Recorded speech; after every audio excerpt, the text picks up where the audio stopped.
បទល្មើសឆបោកនិងបទល្មើសឆ្លងដែនផ្សេងទៀតកំពុងរីករាលដាលនៅក្នុងតំបន់អាស៊ីអាគ្នេយ៍ដោយសារមានការជួយជ្រោមជ្រែងពីបច្ចេកវិទ្យាបញ្ញាសិប្បនិម្មិត AI ដែលបង្កើតឲ្យមានល្បែងឆ្មាចាប់កណ្ដុរខណៈការបង្ក្រាបកាន់តែខ្លាំងក្លាក្រោមសម្ពាធពីសហរដ្ឋអាមេរិកបានជំរុញឲ្យក្រុមអ ுக ្រិតជនរត់គេចខ្លួននិងបង្កើតទីតាំងថ្មីៗនៅកន្លែងផ្សេងទៀត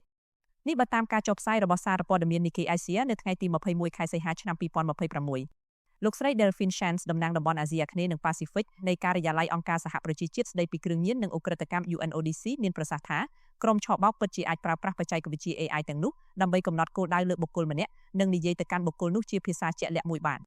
ដូច្នេះវាពិតជាបានកាត់បន្ថយថ្លៃដើមប្រតិបត្តិការយ៉ាងច្រើនសម្រាប់មជ្ឈមណ្ឌលឆបោកទិន្នន័យរបស់ FBI បានបង្ហាញថាការខាតបង់ប្រចាំឆ្នាំរបស់សហរដ្ឋអាមេរិកពីការឆបោកតាមប្រព័ន្ធអ៊ីនធឺណិតចំនួន3ប្រភេទរួមទាំងការឆបោកលើការវិនិយោគបានកើនឡើងប្រហែល4ដងរវាងឆ្នាំ2021និងឆ្នាំ2025រហូតដល់ 10.3 ពាន់លានដុល្លារយោងតាមភ្នាក់ងារនគរបាលជាតិជប៉ុនបានឲ្យដឹងថានៅប្រទេសជប៉ុនការខាតបង់សរុបពីការឆបោកលើការវិនិយោគតាមបណ្ដាញសង្គមការឆបោកស្នេហានិងករណីដូចជាការឆបោកតាមទូរស័ព្ទបានកើនឡើងប្រហែល 60% កាលពីឆ្នាំមុនដល់ 325.7 ពាន់លានយេនឬស្មើ 2.06 ពាន់លានដុល្លារប្រធានាធិបតីអាមេរិកដូណាល់ត្រាំកាលពីខែមីនាបានចេញបញ្ជាប្រតិបត្តិស្តីពីការប្រយុទ្ធប្រឆាំងនឹងបទល្មើសបច្ចេកវិទ្យារួមទាំងការគំរាមកំហែងដាក់ទណ្ឌកម្មលើប្រទេសណាដែលបណ្ដោយឲ្យមានសកម្មភាពបែបនេះយោងតាមក្រសួងយុតិធម៌អាមេរិកការបង្ក្រាបកាលពីខែឧសភាដែលដឹកនាំដោយក្រសួងដោយមានកិច្ចសហការពីក្រុមហ៊ុននានាដូចជា Meta និង Google បានរំខានដល់សកម្មភាពឧក្រិដ្ឋកម្មលើគណនីបណ្ដាញសង្គមនិងអ៊ីមែលជាង 1.4 លានគណនីលោកស្រី Chance បាននិយាយថាបច្ចេកវិទ្យាថ្មីកំពុងសម្រួលដល់សកម្មភាពឧក្រិដ្ឋកម្មនិងបង្កើតឲ្យមានការច្នៃប្រឌិតថ្មីៗនៅក្នុងការហៅទូរស័ព្ទជាវីដេអូ AI អាចបង្កើតរូបភាពខាងក្រោយដូចជាធនាគារឬប៉ុស្តិ៍នគរបាលហើយបង្កើតរូបរាងមនុស្សដោយផ្អែកលើទិន្នន័យរូបភាពនិងសំឡេងពីមនុស្សពិត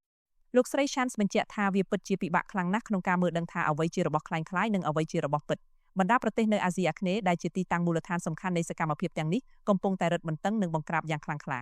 អាជ្ញាធរកម្ពុជាបានបណ្តេញជនបរទេសចំនួន 16,000 នាក់ដែលសង្ស័យថាបានប្រព្រឹត្តបទល្មើសឆបោកចាប់ពីខែមករាដល់ខែមិថុនាប្រតិបត្តិការរយៈពេល5ថ្ងៃកាលពីខែមិថុនាបានចុះឆែកឆេរមជ្ឈមណ្ឌលសង្ស័យឆបោកចំនួន101កន្លែងនៅទូទាំងរាជធានីភ្នំពេញដោយតម្រង់គោលដៅលើជនបរទេសជិត 2,000 នាក់នាយករដ្ឋមន្ត្រីហ៊ុនម៉ាណែតកាលពីខែមិថុនាបានកំណត់ថាការបង្ក្រាបនិងរំលាយអង្គការឆបោកគឺជាការតស៊ូដើម្បីស្ដារកិត្តិយសរបស់កម្ពុជាឡើងវិញទន្ទឹមនឹងនេះប្រទេសមីយ៉ាន់ម៉ាបានបញ្ជូនជនជាតិចិនប្រមាណ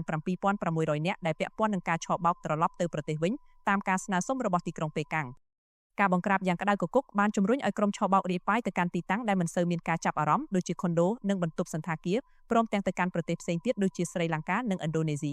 ប្រទេសស្រីលង្កាបានឃាត់ខ្លួនជនបរទេសជាង 1,000 នាក់ដោយសង្ស័យថាបានឆបោកក្នុងឆមាសទី1នៃឆ្នាំ2026ដែលចំនួននេះច្រើនជាងពេញមួយឆ្នាំ2024ទៅទៀតក្រសួងសន្តិសុខសាធារណៈរបស់ប្រទេសចិនកាលពីខែមេសាបានទទួលស្គាល់ថាអង្គការឆបោកអន្តរជាតិមួយចំនួនបានផ្លាស់ប្តូរទីតាំងពីអាស៊ីអាគ្នេយ៍ទៅកាន់ប្រទេសស្រីលង្កាទីក្រុងប៉េកាំងកំពុងចែករំលែកព័ត៌មានអំពីជនសង្ស័យហើយរដ្ឋាភិបាលទីក្រុងកូឡុំបូកំពុងសហការក្នុងការបញ្ជូនត្រឡប់ទៅវិញយោងតាមក្រសួងសាធារណៈចិនដដែលឲ្យដឹងថាកាលពីឆ្នាំមុនការហៅទូរស័ព្ទប្រមាណ 3.6 ពាន់លានដងនិងសារអក្សរ SMS 3.3 ពាន់លានសារត្រូវបានរារាំងកាលពីថ្ងៃទី19ខែកក្កដាអាជ្ញាធរនៅទីម៉ូខាងកើតបានចាប់ខ្លួនជនជាតិជប៉ុនម្នាក់និងជនជាតិចិនម្នាក់នៅឌីលីដែលជារាជធានីនៃប្រទេសនេះដោយសង្ស័យថាបានពាក់ព័ន្ធនឹងការឆបោក